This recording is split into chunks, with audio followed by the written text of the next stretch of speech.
మనుషులమైన మనం దురద పుడితే మాక్సిమం చేతులతో గోక్కుంటాం. మన శరీరాన్ని మనం శుభ్రం చేసుకోవాలంటే చేతులతోనే చేసుకుంటాం. కానీ మనం ఎప్పుడూ ఆలోచించి కూడా ఉండం. జంతువులు ఎలా వాటి శరీరాన్ని శుభ్రం చేసుకుంటాయి అని, ఎలా గోక్కుంటాయి అని. వాటికి మనలాగా చేతులేమీ లేవు. ఒకవేళ వాటికున్న 4 కాళ్లలో ముందు ఉన్న 2 కాళ్ళని చేతుల్లాగా కన్సిడర్ చేసినా అవి మనలాగా క్లీన్ చేసుకోవడం, శరీరానికి సంబంధించిన అన్ని పనులను చేసుకోలేవు. కాళ్లలోనే కలిసిపోయి 4 కూడా కాళ్ల లెక్కలోకే వస్తాయి. అందుకని అవి వాటి శరీరాలను ఎలా శుభ్రం చేసుకుంటాయి, దురద పుడితే ఎలా గోక్కుంటాయి, దెబ్బలు తగిలినప్పుడు ఎలా న్యాచురల్ గా తగ్గించుకుంటాయి, ఇలాంటివన్నీ ఆలోచించాల్సిన విషయాలే. మనం ఎప్పుడూ అనుకుంటూ ఉంటాం కదా, సృష్టిలో ఉన్న ప్రతి జీవికి ఏదో ఒక స్పెషాలిటీ ఉంటుందని. జంతువులకి ఈ పనులన్నీ చేసుకోవడానికి సృష్టి కల్పించిన ఆయుధం వాటి నాలుక. మనం ఎప్పుడైనా సరిగ్గా గమనిస్తే ఈ విషయాన్ని గ్రహించొచ్చు.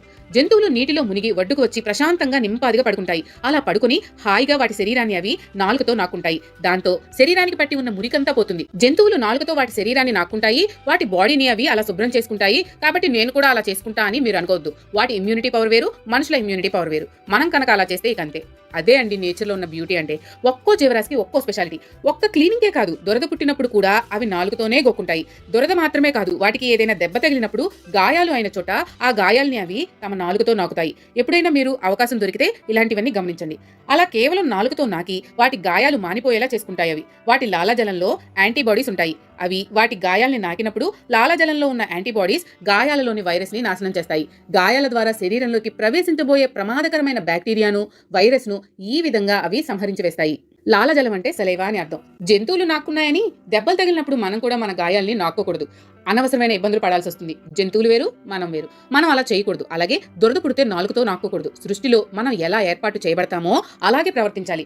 అంతేకాని వేరే జీవరాశిలాగా మనం ప్రవర్తించకూడదు. శరీరాన్ని శుభ్రం చేసుకోవడం, గోక్కోవడం, గాయాల్ని మానేలా చేసుకోవడమే కాదు, జంతువులు వాటి శరీరాల్ని నాక్కోవడం వల్ల మరో లాభం కూడా వాటికి ఉంది. కొన్ని జంతువులు తమ శరీరాలను నాక్కోవడం వల్ల అవి వాటి శరీరాన్ని చల్లబరుచుకుంటాయి, వేడిని తగ్గించుకుంటాయి.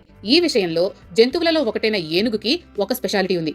ఏనుగులు లాలజలాల్ని తొండల్లోకి తెచ్చుకుని శరీరం మీద చల్లుకుంటాయి, లేదా నీటిని నోట్లో నింపి శరీరం మీద చల్లుకుంటాయి. ఇంకో విషయం అండి, ఎలా అయితే మనం మన పిల్లలకి నీళ్లు పోసి తుడిచి శుభ్రం చేసి కాపాడతామో, ఆవులు గేదెలు కూడా వాటి లేగదూడలని నాకి వాటిని శుభ్రం చేస్తాయి. ఎలా అయితే మన పసిపిల్లలు వాళ్ళకి వాళ్ళు చేసుకోలేరో అలాగే వాటి లేగదూడలు చేసుకోలేవు కాబట్టి వాటి తల్లులు శుభ్రం చేస్తాయి.